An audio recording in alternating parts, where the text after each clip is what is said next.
So, after months of speculation and rumours in the Pokemon community, it finally happened. We finally got the announcement that we've all pretty much been waiting for. The remakes of Pokemon Diamond and Pokemon Pearl. We've got Pokemon Brilliant Diamond and Pokemon Shining Pearl on the way, and I, for one, cannot wait for these games. Now, Pokemon Diamond was actually the very first ever game I owned on Nintendo DS, so for me, this is a massive announcement, and I can't wait for these new games. And hopefully, this new faithful remakes that they've made will live up to all expectations.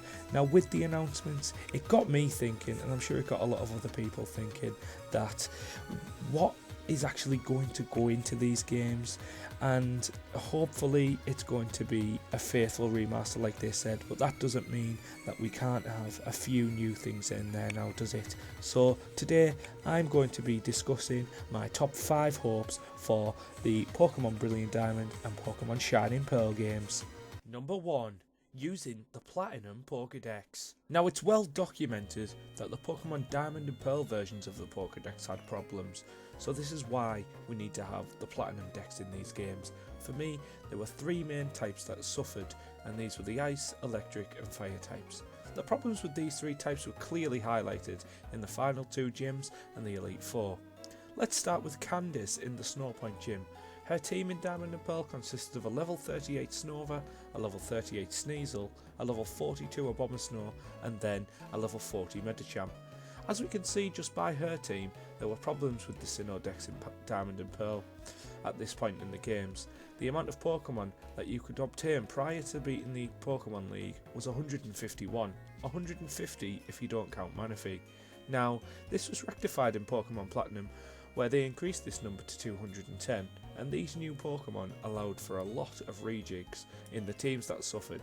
So Candice went from having a pretty dire team to an okay one, with her team in Platinum being a level 40 Sneasel, a level 40 Piloswine, a level 42 Abomasnow, and a level 44 Frostlass.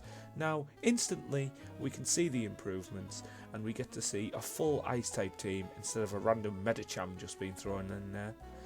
Let's move on to our final gym leader, the final battle that we are meant to take in order to be able to take on the Pokemon League in terms of the gym challenge. Now, the gym leader in these games is Volkner, the electric type specialist.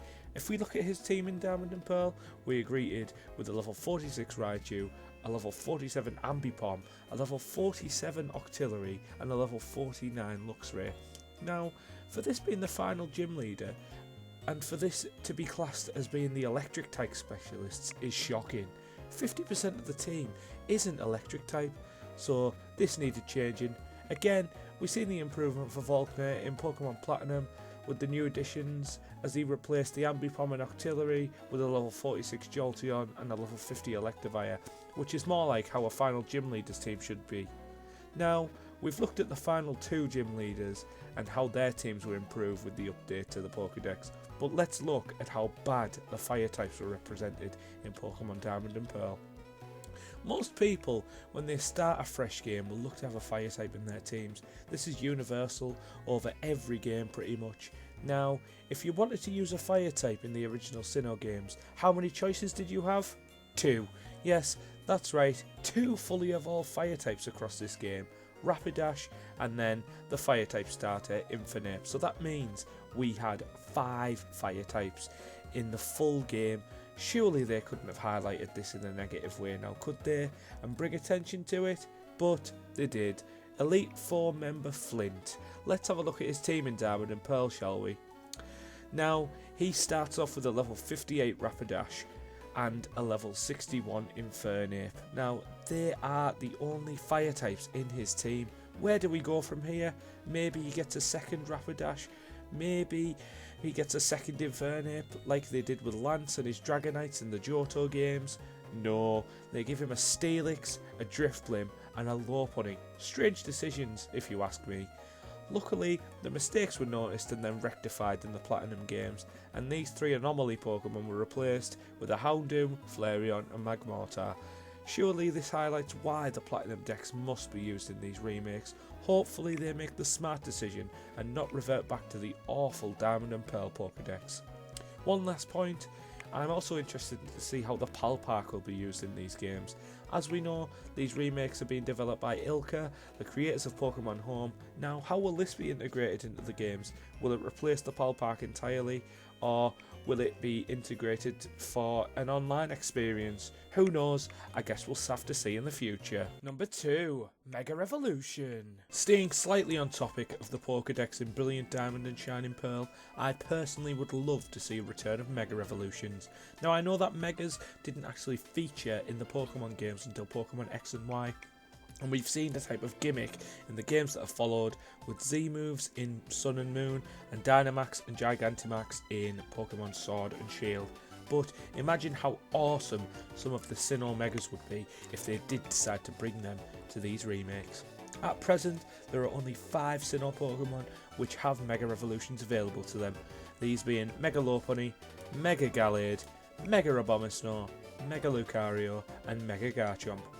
For me, that just isn't enough for such a great set of Pokemon like we have available to us in the Sinnoh decks. Imagine the designs we could get with the 3 starters. Infinite, Empoleon and Torterra are all crying out for a Mega Evolution, if you ask me. But it's not just the starters that we could get unbelievable designs for. We could get things such as Mega Luxray and Mega Spiritomb, and if we even wanted to, we could get a special form of Dialga and Palkia, similar to what we got in Omega Ruby and Alpha Sapphire in those remakes when we got the primal versions of Groudon and Kyogre. If we wanted to push the boat out, this could be the way to go, and we could improve the Sinnoh decks and how the problems were highlighted, and we'd have fantastic new Mega Evolutions to enjoy. The possibilities are really endless. In my opinion, Mega Evolution is the best gimmick that Pokemon has ever came out with, and like I said earlier, I would love to see it return in the new remakes. Hopefully the developers decide to bring it back, but if they don't, we'll still probably get a really good game. But for me, Mega Evolutions are the one. Number 3. HM moves and the experience share. Now, I'm kind of cheating here, as I'm going to talk about 2 things that I would love to see in these new games with this point. First of all, I'm going to talk about HM moves. In the original games, we got what we are going to call the traditional HM moves, these being the hidden machine moves that could be taught to Pokemon to help outside of battle to help us progress through the adventure. There were 8 HMs in the original games, and the list of HMs in these games are as follows. We had Cut, Fly, Surf, Strength, Defog, Rock Smash, Waterfall, and Rock Climb. Some of these moves could be used effectively in battles, so they could be useful both in and out of battle. However, the majority of them really weren't effective, so they would be taught to that throwaway barrel that you would have in your party, just so you could get through the game. These traditional HM moves have since been replaced from Generation 7 onwards with the Pokemon Rides in Sun and Moon, the secret techniques that can be learned by the Partner Pikachu and Partner Eevee in the Let's Go games, and then also in Sword and Shield we had the Flying Taxi and the Rotom Bike. This is one improvement that I personally appreciated in the later generations, as we didn't have to waste a party slot on a HM slave. It's much easier just to be able to move about the game without having to waste a move with something such as Cut or Defog on one of your main Pokemon. Hopefully they bring something similar in for these remakes. Maybe using Rotom again could be an option, with Rotom actually originating from Sinnoh. This would make sense, and we could have a little key item which could do all the HMs that we really needed, and Rotom could turn into, say, I don't know, like a surfboard so we can surf or something like that, you know. So yeah, I think it'd be a bad idea if we did go back to the traditional use of the HMs, so hopefully they don't bring back these original HM moves and make us slog away with a HM slave in the party. Just a quick second point here, hopefully we go back to the original XP share for these games. As we know, in the more recent times, games have been slightly easier and people have attributed that to the XP share. Now, I know it could have been turned off in the games, but in Sword and Shield we had the EXP all, and that actually couldn't be turned off, so it made for a very, very easy experience for me. So if they are going to be faithful remakes, for me, I think one thing that they have to be faithful on is the EXP share, and the traditional EXP share where you give it to one Pokemon that you want to give XP to, and it doesn't give XP to all. So hopefully we get that version and not the new one, so we can't just breeze through the game. And yeah, let's hope that we get a new version of HMs and the old EXP share. Number 4, the Distortion World.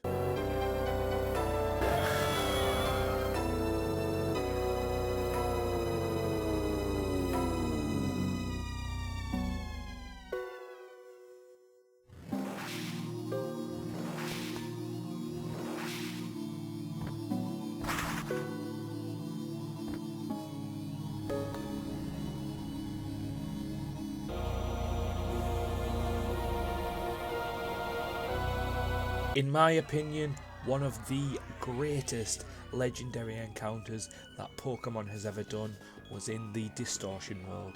That eerie feeling as you walk through the Distortion World was something that we'd never really seen before in the Pokemon games. Going upside down, round in circles, jumping on platforms, moving around and stuff like that was just, with all the surroundings and the background that we had, this dark, eerie, swirling background and stuff, it really got like a lot of people talking about how good some of the designs were for the Distortion World. Now hopefully we get to see a return of the Distortion World in these new games, but for me I think it's likely that we will get the Turn Back Cave version of the Giratina encounter, but hopefully we get the Distortion World back or something similar. Again, we could use Omega Ruby and Alpha Sapphire as some sort of guideline, and it could be in the post game after Cyrus fails to get Dialga and Palkia. He could get something similar to the Delta episode where Cyrus isn't happy and he wants a big legendary Pokemon and he's trying to get Giratina, and we could end up back in the Distortion World. Hopefully, I feel like with this new art style, could you imagine how good the design could be in this new chibi art style for the Distortion World? I think it would be so interesting to see how they would remake the Distortion World. Let's hope we get one of the more innovative areas returning in these remakes, and we get a little focus on the third main legendary from Sinnoh, as I believe Giratina deserves some love in these games and not just to be tucked away in a cave like Zygarde was in X and Y. Hopefully, let's see a massive event for Giratina. Number 5, the post game. Staying slightly on with the legendaries at this point for a moment, I would love to be able to see some of the post game legendary encounters that we had to get via Mystery Gift in the original games. I'm talking Darkrai and Shaman. Now, luckily I was able to get these encounters in the past with an action replay.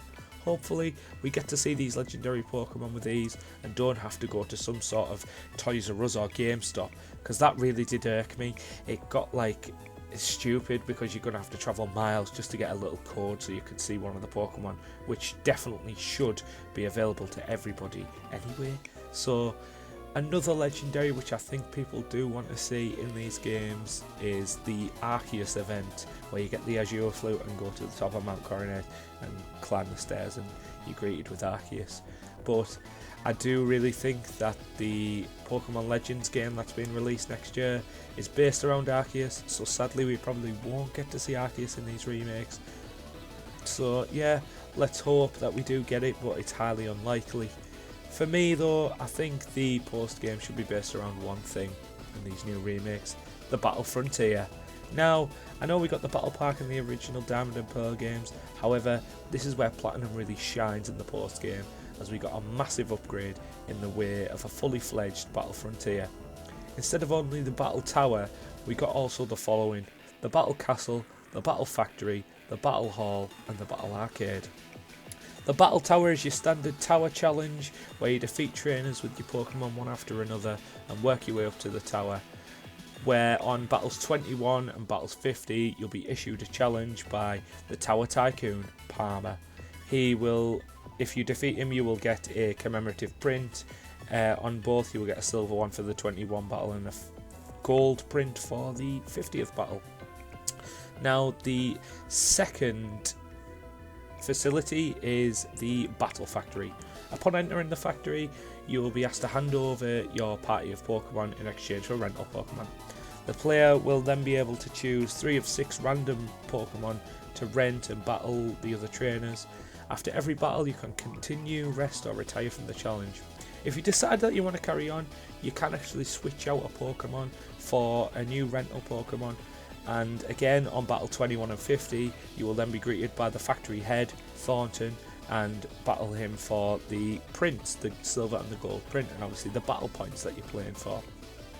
The next facility is the Battle Arcade, where you will use your own Pokemon this time in these challenges. However, prior to every battle, there will be a game board that will be played to determine like the condition of the battle.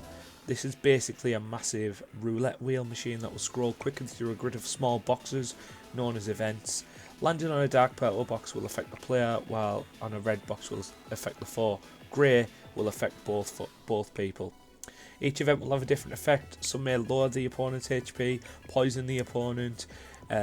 Once enough consecutive wins have been achieved, then you will take on Arcade Star Dahlia again.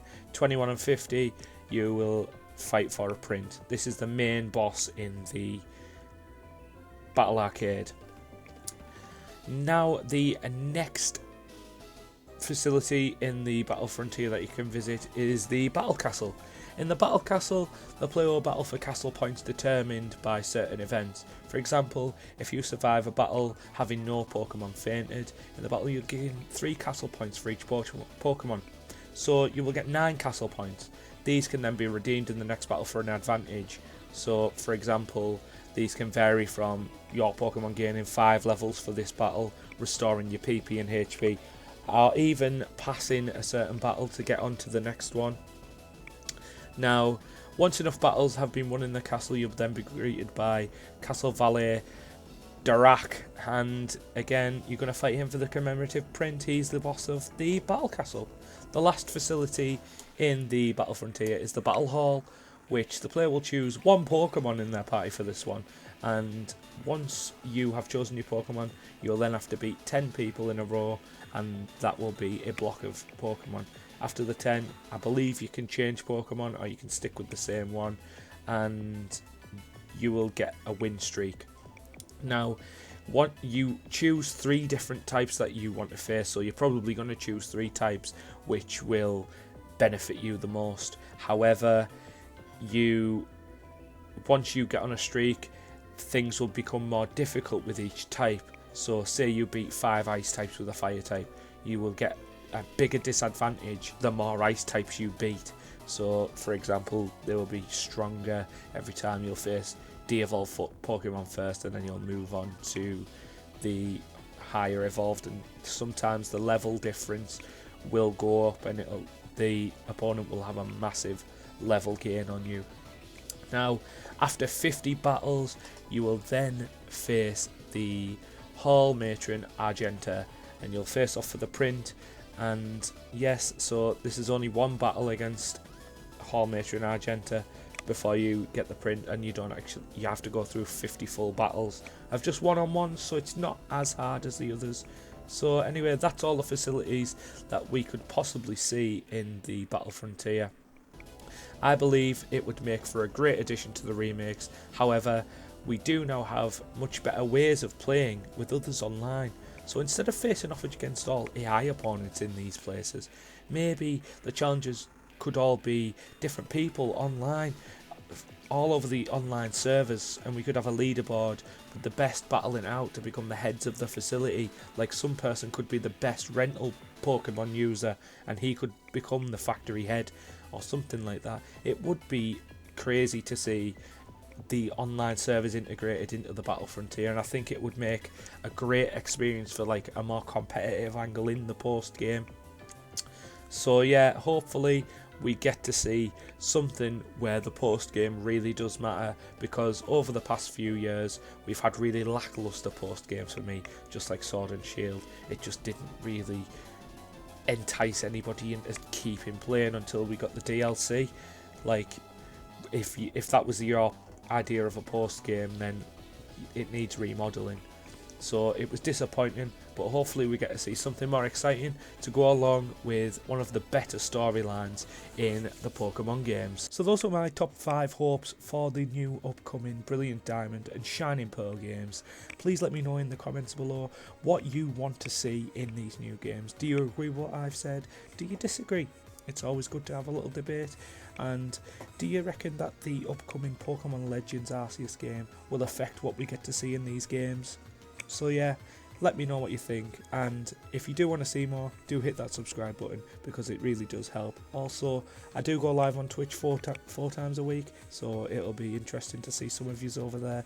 I play a variety of games, and it's always good to see new people. Thanks for watching, guys, and I hope to see you next time.